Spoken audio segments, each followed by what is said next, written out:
Welcome to Breakfast with Lakshmi Gopal and Ben Thompson. Good morning. Our headlines today: anger over the number of job losses from restaurants, bars and cafes. Hospitality bosses blame VAT and national insurance rises. The Treasury says it's supporting the sector. The woman who murdered 3 people by serving them a meal of toxic mushrooms returns to court to hear statements from those affected by her crimes. As Ukraine's President Zelensky vows to fight on against Russia, we have a special report from the front line of the conflict. In sport, the wait is finally over for Tommy Fleetwood. At his 164th attempt, the Englishman finally wins a PGA Tour title. 150 years after the first cross-channel swim, we're celebrating everyone who's successfully made it across the famous 22 miles of dangerous currents and choppy waters.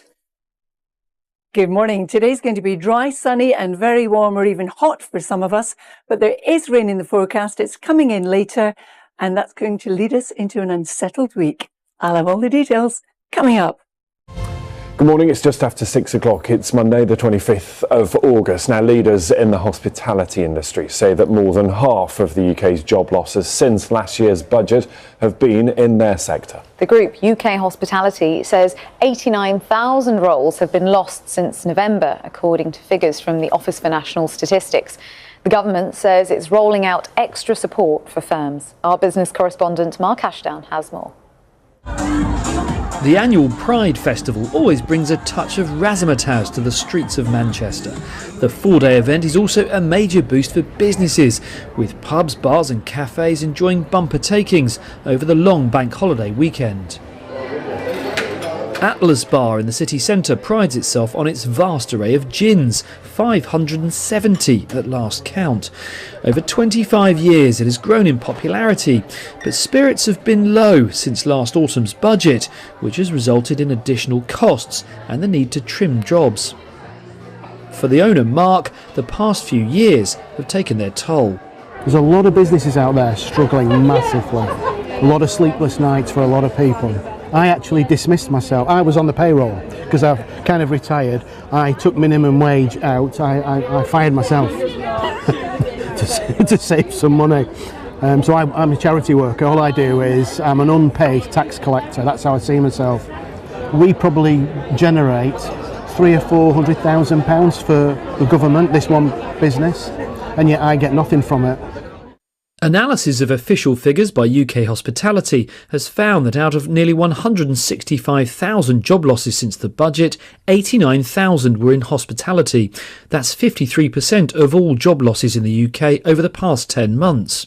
1 in every 25 workers in the sector is now out of a job.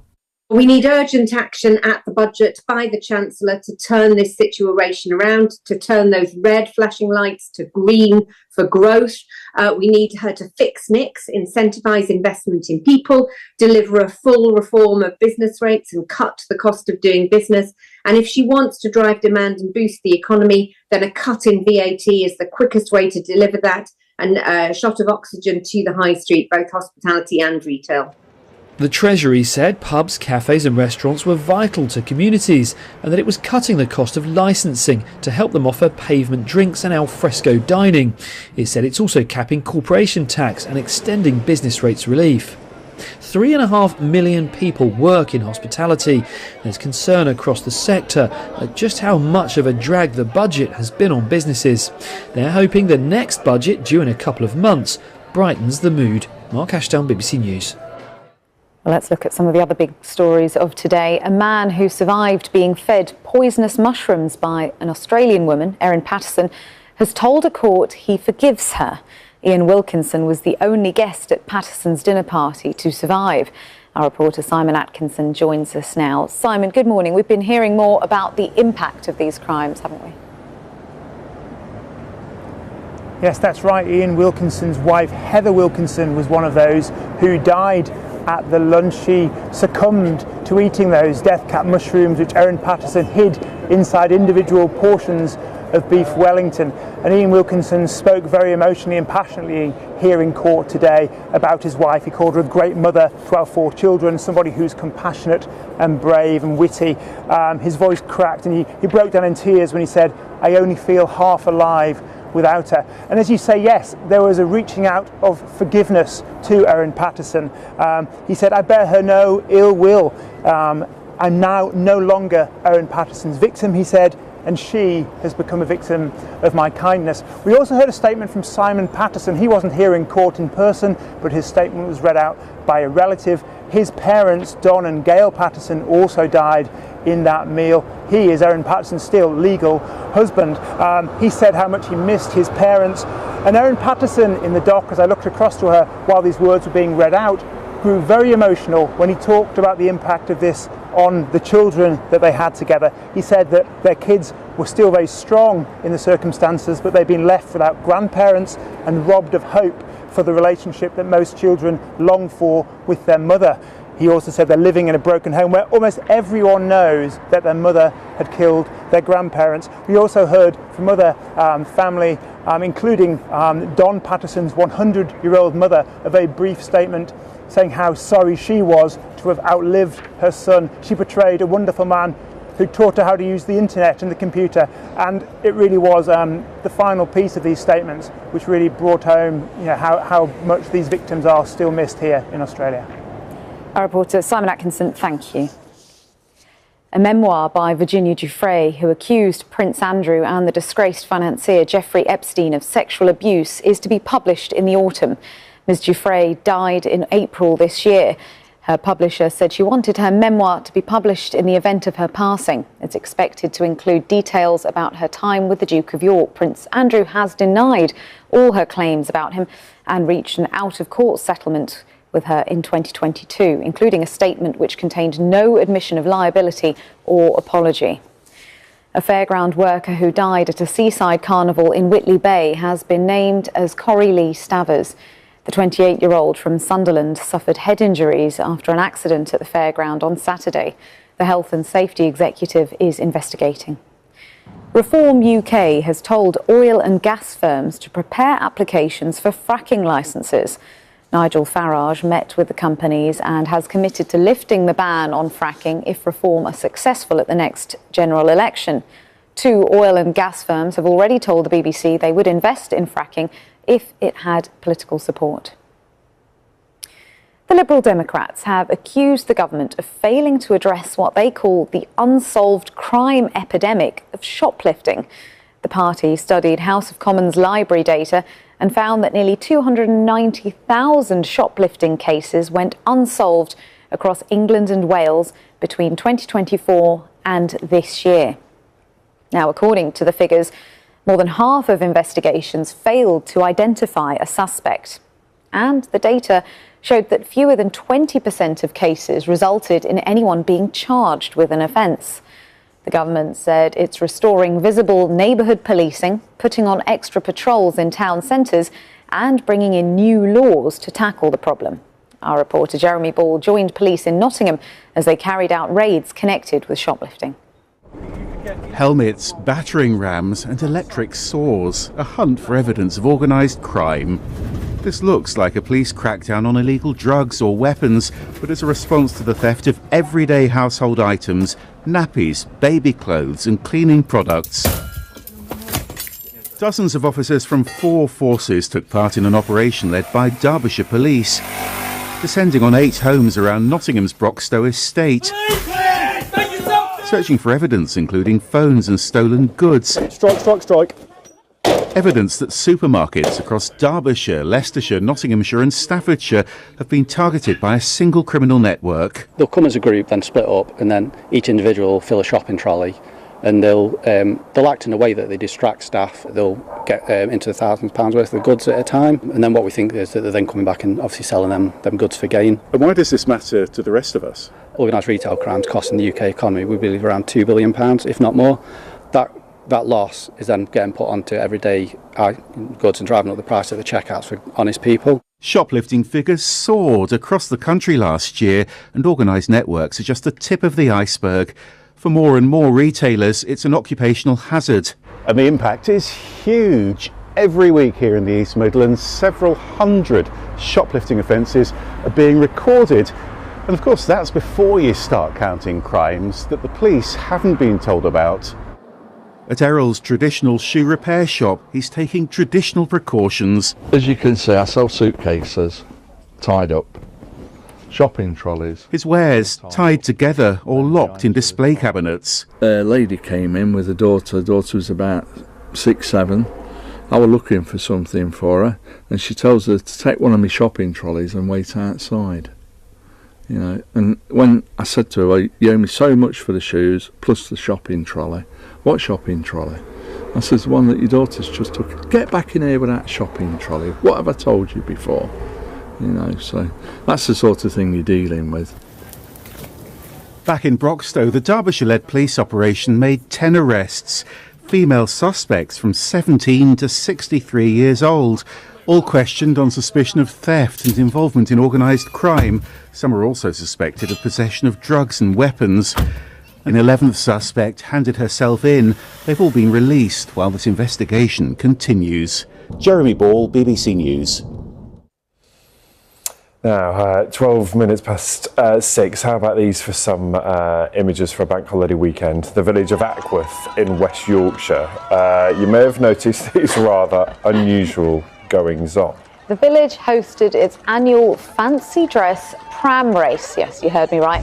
That dates back more than 50 years and it's raised thousands for charity over the decades. And this year, more than 100 people took part in their homemade carts. They were going very fast, actually. Faster than I expected.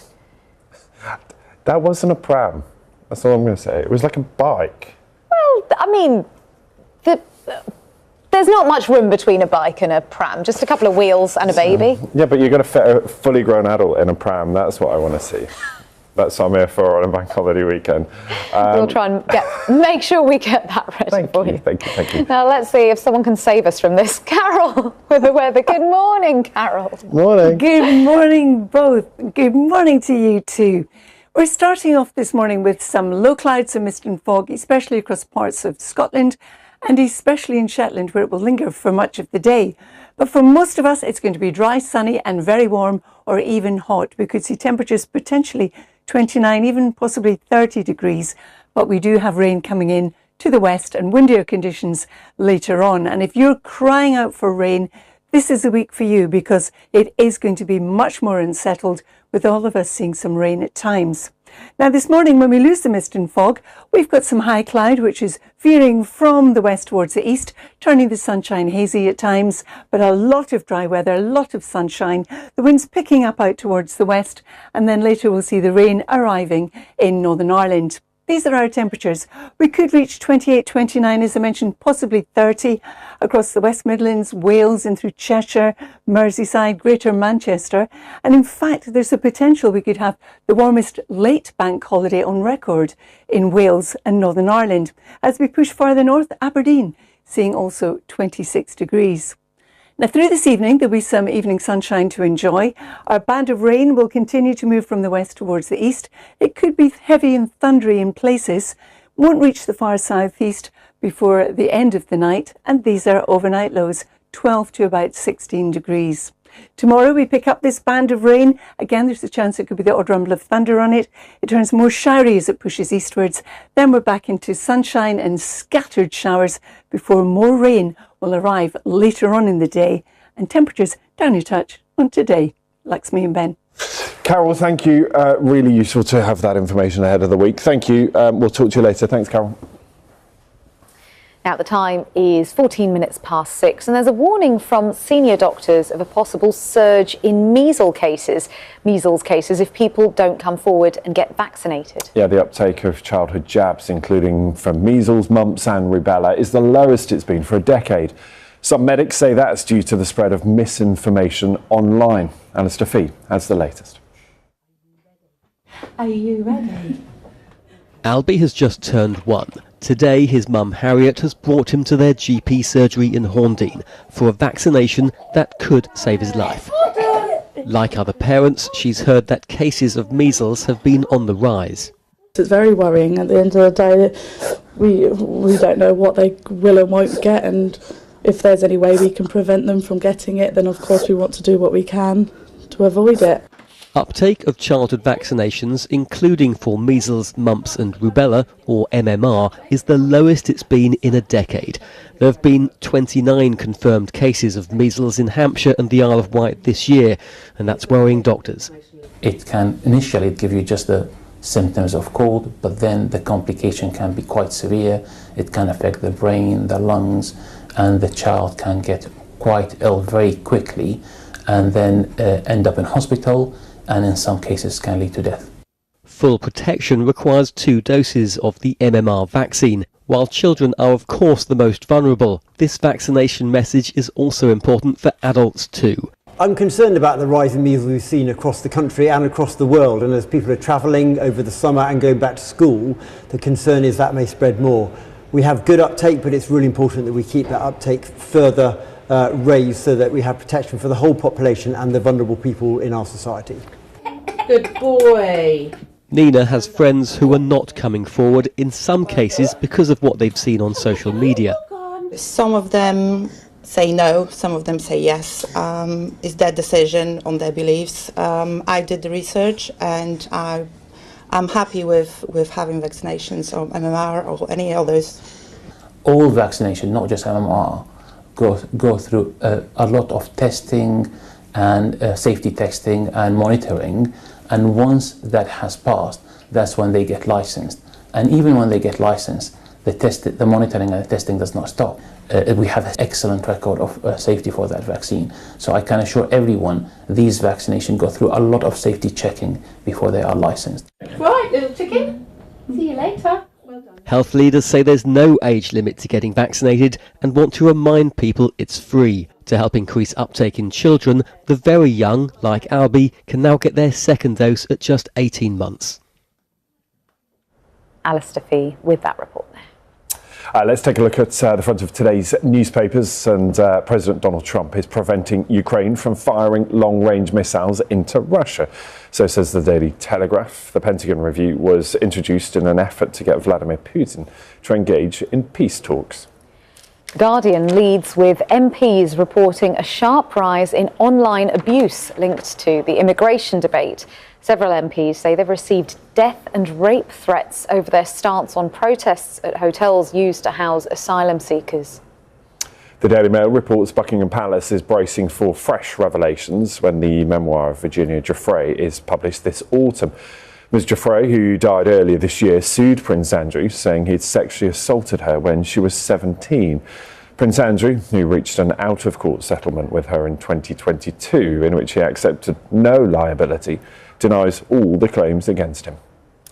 And let's look at the Times now. Dancing in the streets. The paper joins several others in featuring images of the first day of the Notting Hill Carnival, which kicked off yesterday. Some very colourful images there.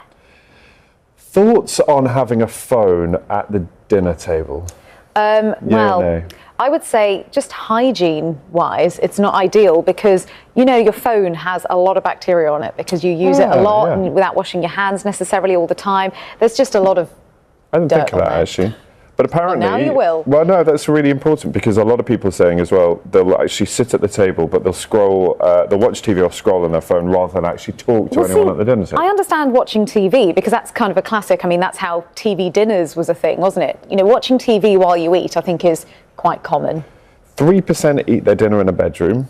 Oh, 2% they normally eat that standing up in the kitchen. Standing up? That can't be comfortable or enjoyable. I don't think that's good for your digestion, is it? Also not true. 2/3 typically stare at a screen while they have an evening meal. Only a quarter say they sit at a table and made conversation most evenings. I'm actually surprised that it's as high as that. A quarter of people dining at a table while having conversation. I think that's actually quite encouraging.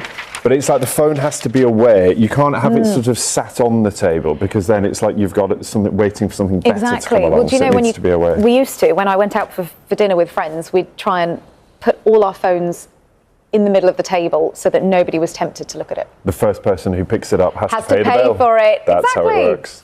Exactly. It's a winning strategy.